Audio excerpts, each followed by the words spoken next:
What's up, adventurers, and welcome to another video. First off, let me start off by saying I've been super thankful to be in this space and to be making content for AFK Journey. Right now, we're almost at 300 subscribers, which I thought we would never really get any traction, but I'm super thankful that we're nearing the road to 500 subscribers. So if you haven't subscribed yet for getting notifications of content, subscribe, click the bell, make sure you're getting notifications of when I'm uploading, because I'm uploading content for 3 gacha games right now, and I'm trying to expand my library more and more as time goes on. So super thankful for that. But let's talk about the topic that I want to talk about today, and that is really it's permanence. It's how much in AFK Journey we get items, we get skills, and we get investments which are permanent. And unfortunately, I think there is a lot of issues with permanence in gachas, but mostly with AFK Journey here. So without further ado, let's talk a little bit about this. So something that I've noticed a lot, that a lot of people reference to when they first talk about these is that the game it's a game that you can invest in, but you need to invest in correctly. Similar to how some gachas have limited banners, AFK Journey has a wish list which can sort of limit which characters you get, and of course a limited banner as well. So picking the important characters to match on your wish list here is very important, as well as in the epic recruitment. But unfortunately, what you get from those wish lists isn't always guaranteed. So this starts from the beginning of AFK Journey. Like your permanence journey really starts from the beginning. And really, if you're a brand new player coming into this, you don't realize how important it is. And for those of you who do rerolls and stuff like that, I'm not saying it's a bad thing to do rerolls, but if you're coming across this and you want a good gacha, I think a good gacha needs to not punish players who do not do rerolls. And so where do these issues arise? Because just having an area where you can wishlist characters isn't the whole issue. Primarily, I should talk about. I mean, let's do a couple of examples here. One I'm actively leveling up currently is Odie. While I did get him late into the game, really the only reason I haven't been able to level him up further than this is because the severe lack of temporal essence. Now you could say that follows for all essence, maybe not so much every single essence, considering that some characters, the blue essence is the primary one. But the reason why I don't use them primarily is because I don't want to use them somewhere it's not optimal, and I'm having to now get from the Emporium just to offset some of those costs to get some of those additional essences. Now I'm super careful about where you might use my essences unless it's really essential. Now I look at my characters very closely when I'm upgrading their items, because I want to see, does a +5, does a +10, does a +15 really make the difference? Sometimes it's just a slight stat upgrade, which to me isn't that great. But sometimes, say for example, Coco's at +10, it increases or it removes all allied heroes control effects when casting full energy, and then gaining 20 resilience when the skill takes effect. Then it just gains up to 30 at 15. So maybe not +15, but maybe at least +10 to get the full effects of what we're looking for. But maybe if you're not prioritizing that, maybe that's not important to you. So to start out, really what the issue is that we have a lack of essence materials to level up those characters who we have gotten to Mythic Plus and beyond. And so we're not able to fully invest into characters properly. Or if we invest into one character, my example is I invested into Cassidy thinking that she was going to be the only one I was going to be able to get the Mythic Plus, so might as well get her to at least +10, and then I went beyond that. But what I realized very quickly is that once you spend those points, there's no way you're going to be able to get those back. And so my proposition for a character like, or for items like this, is that there needs to be an option for you to full refund and then reinvest those temporal essences into other characters. So And this needs to happen to a certain degree, because when you go all the way to, and when you go down to it, end game PvP, you need to have solid teams, not only for guild supremacy. I don't want to get involved in looking into that right now, but Supreme Arena, where you need 3 teams to work off of. So it's not going to change this to a degree to where all of a sudden you have more characters. I think swapping just puts it from one character to another, but it is going to make it to where it's like, well, who needs it the most in this situation? Well, Aaron needs it the most in this situation.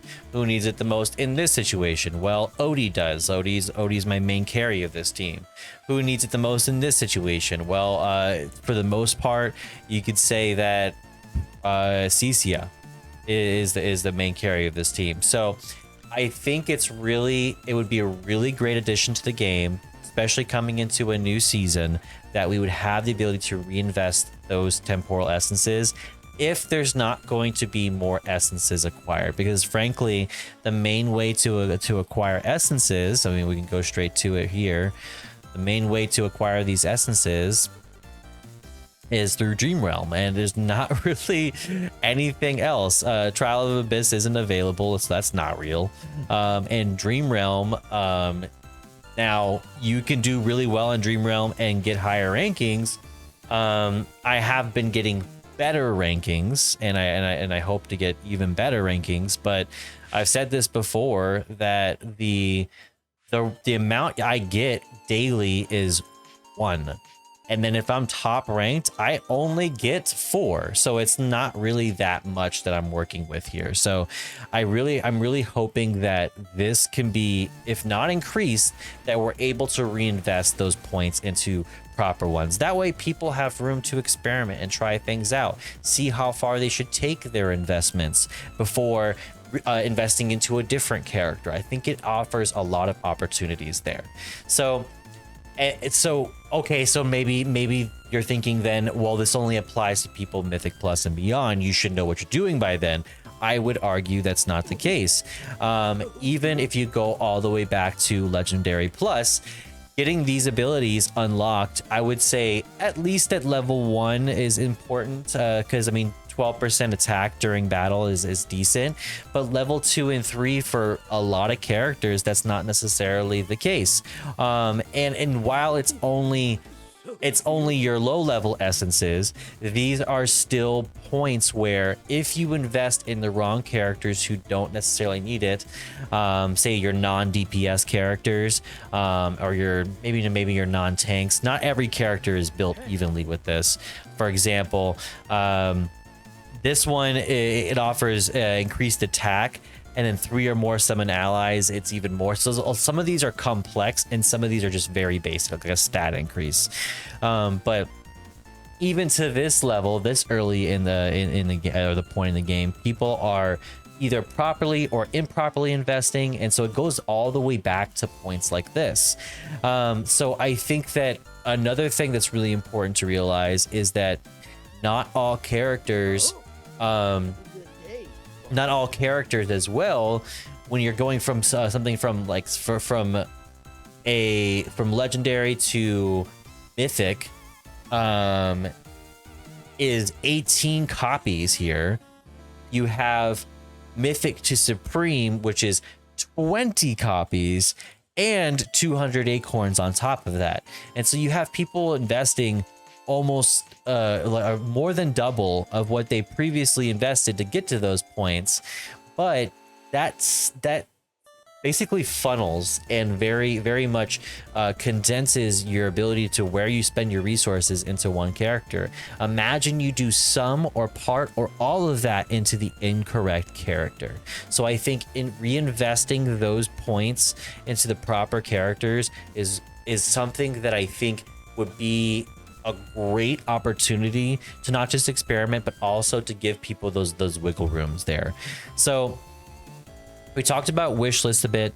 I think that really that my main fix, if I was king of a day, if I could talk to the devs, I would simply say that we need temporal essences that match the level of content that we're doing. I personally think the fact that I have 84 Twilight essences and I haven't been able to use any of them is really unfortunate. I don't want to wait to use them. I'd rather break these down and further into these temporal essences, the epic ones, instead. So these miscongruencies in what I'm getting versus what I need are really unfortunate. And so I really think the game needs to offer something to either break down essences or craft something into essences, whether it be my blue essences into yellows or my reds into yellows, to allow me the ability to get more tokens in other places. Now, here's where my controversial takes come, and so I want to prepare you for this. I know a lot of people don't like controversial takes when it comes to this game, are telling you that, like, hey, this game could be better with this, but I honestly have something that I think could work for the game. It's something that a lot of gacha games have, and that is stamina. Stamina is a great way to have players invest into leveling up ascension materials and other items in games that you could have spent somewhere else, or maybe you misspent somewhere, and now you need to reinvest because, or you need to invest more because you're trying to get ahead in the game, or maybe you invest into a wrong character, or maybe you got a new, better character. I think dailies to focus on grinding some of these materials would be really good. There is no current stamina system. There are attempts or max attempts that you can do, and you can spend those with diamonds, but I think a stamina system is very doable in a game like this, and it also brings in profit incentives, because the more you invest, the more you spend, then you could easily get more in this. And so it's not going to change any dynamics that are already there. People are going to stay on top, other people are going to stay on bottom, but it's going to give people who can't normally invest into these things the ability to invest a little bit more. So I think that would be a great way for a game like this to do a simple system that doesn't take a lot of effort to invest into gathering those leveling up resources that are so essential. So we've talked about a few things here that I think are really important. I realized this recently, and I like to talk about this in every video that I possibly can, and you probably guys hate me beating a dead horse with this, but Honor Duel and Arcane Labyrinth are just in abysmal states of play. Right now, Arcane Labyrinth could be an amazing opportunity to allow players to preview and test characters at Mythic Plus and Supreme levels to see how characters work and test out. But right now, all it is a benchmark clear. It's super easy, and then after that, it's just honor points for a guild. Why can't this be an opportunity, an area for people to test out characters, even if they're the lowest of the low, and test them in scenarios where they can actually see, okay, I should get this character to Mythic Plus, or nope, this character is not worth doing at Mythic Plus, or seeing how the abilities work and see what comps work really well. It's a great way to preview these things in games. For example, Honkai Star Rail has a great system that allows you to get support from other players, where you can test really brand new characters in scenarios. Now they're kind of in scenarios where it's kind of no consequence. It's just for farming materials. But what's the problem with that? So for me, if you're going to have something to where you're going to use stamina and you're going to get some of these temporal essences, why not make it something like this, where you require players to clear with characters that are low level, but now they've been pushed up to Mythic Plus. You could also make it co-op, allow people to get help from other players just for farming basic materials, but allow people to explore Mythic Plus and Supreme Plus within this confined setting that's not going to make a large difference, but is going to allow people to test these things out. It would be so good in the game. I can't see a way that this wouldn't be good for the game overall. I know the doomers want to tell me, they all want to tell me that, like, no, you can't allow people, this is a competitive game, you can't allow people to make mistakes and also enjoy the game. That's not allowed in a game. You can't allow people to, it's ridiculous. So I think that having these interchangeable EX weapon levels, opportunities to farm materials, and implementation of a stamina system to manage it within game modes like Arcane Labyrinth, like Arcane Duel, or like Honor Duel. Honor Duel, I would say for the most part, is fine. My issue with Honor Duel currently is just the rewards are not that great for the amount of time invested. I think Honor Duel would be great if the items made sense half the time. Half the time it's like a benefit and a drawback, but if this made sense, but like the rewards made sense, or if the time investment made sense, I'd be much more happy with it. But I think with the last video I made, by the way, if you haven't seen it already, it's a video with Talene and her pulling I think I had like a 30-second ultimate. It's a great opportunity to see what characters can do who aren't currently at the level that you want them to be. But we're not really utilizing these are kind of just boxes that we check, and we don't necessarily do anything with them. Additionally, since we're talking about interchangeable things that can be swapped out for other things, another thing is the charm system. The charm system, I think, could be something great, but really it's not currently. And I'm not just talking about the sets and getting the additional benefits. That's fine. The issue I'm having is that in reality, the charms, the way it works for the most part is you want the max level charms. And once you have the max level charms, then you can kind of pick from there which one you want to do the most. But until that time, all you're doing is just checking a box for getting a higher ranking charm than you previously had. And so I that's why I refuse to recycle any of these, because I'm like, what if the charm that I had is not as good, or if I want to focus on a certain stat. These should be not character specific, but instead stat based, to where I can focus on a stat. Say, for example, if I'm getting a support charm, which I think it should be class based at least. If I'm focused on a support charm, if you don't know, supports base their healing based off of their attack. Then all of mine should be based off of, as you can see here, attack. But why are you giving me healing and HP when really it's based off his attack percentage? So that's what I want more than anything. So it's a lot of stats that don't make a lot of sense. Give us the opportunity to base them off classes. That way I can interchange charms between classes, give my best ones to the ones I'm using the most. And since I need a lot of characters, say in Supreme Arena, then why not just allow players to farm up those charms, or combine charms to make higher level charms? It's in almost every gacha I've seen as a mechanic. Why can't this game have it? Charms could be so much more to add versatility to the game, but it's just almost there. It's not quite there. So I think this would be great for the game. I think it would offer a lot of versatility and introduce metas into the games that aren't there, because people are now able to experiment a bit more and not just rely on the highest of the high players who can afford having all these characters at Supreme. Because what happens is we only get two perspectives. We get the one copy perspective, and we get the Supreme plus max to the max perspective. And this offers nothing in between, which is 98% of the player base and everybody else in the game. And so I think this would offer a lot of that mid ground, which is basically where you want everyone to be. Hopefully this resonated with you. Hopefully this made a lot of sense to you. I'm open and willing to discuss any of this in my stream. I stream Monday, Wednesday, Friday at twitch.tv/ShawnSetGO.